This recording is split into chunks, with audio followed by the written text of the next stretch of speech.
SummerSlam 2025 will be remembered not just as another milestone in WWE history, but as the night that the entire foundation of the company shook beneath the feet of every superstar, fan, and executive, the night when grudges that had spanned years, wars that had defined eras, and rivalries that seemed too deep to ever heal suddenly gave way to an alliance so shocking and so dangerous that it has already been called the most volatile partnership in modern wrestling history. Because on that fateful evening the Beast incarnate Brock Lesnar returned from the shadows with the fury of a man who had been sitting in silence, watching the world move on without him, until the moment came to remind everyone that he is not just a competitor but a force of nature. And he chose to make that statement by walking down the aisle in front of a roaring crowd, eyes cold, movements deliberate, grabbing John Cena without hesitation,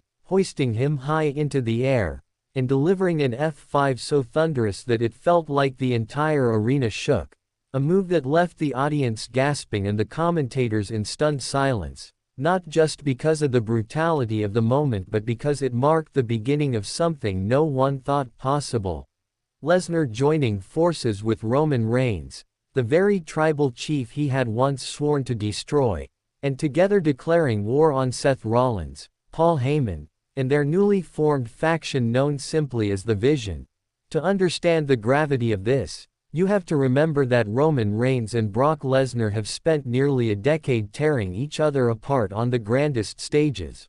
WrestleMania 31, SummerSlam 2018, WrestleMania 32, and countless other battles filled with blood, sweat, and grudges. But Paul Heyman's sudden betrayal changed everything, because Heyman is not just another manager, he is the architect behind both men's greatest triumphs, the man who masterminded the rise of the Beast and later the dominance of the tribal chief. And when he chose to turn his back on both of them to throw his weight behind Seth Rollins and his hand-picked powerhouses Bronson Reed and Braun Breaker, he didn't just make a business decision, he lit a fire under two of the most dangerous men in WWE history, giving them a common target and a reason to unite. The seeds of this chaos were planted earlier in the night when Roman and Jey Uso faced Reed and Breaker in a match that was more war than wrestling. A brutal clash of Reed's raw, immovable power and Breaker's explosive speed against the championship-tested chemistry of Reigns and USO,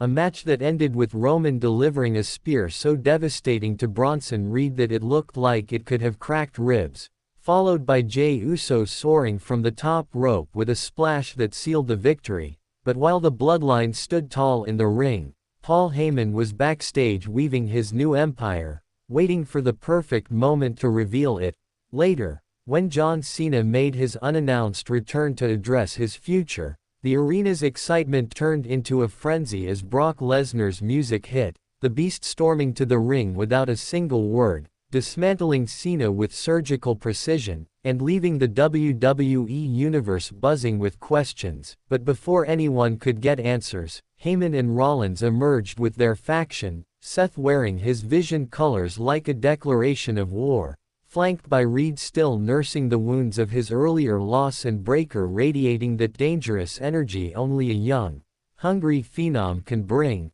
And it was there that Heyman publicly proclaimed the end of the Roman and Lesnar eras, announcing that the future belonged to the Vision, and that his new dynasty would wipe out the remnants of the old guard one by one. What Heyman didn't anticipate was that in declaring war on both Roman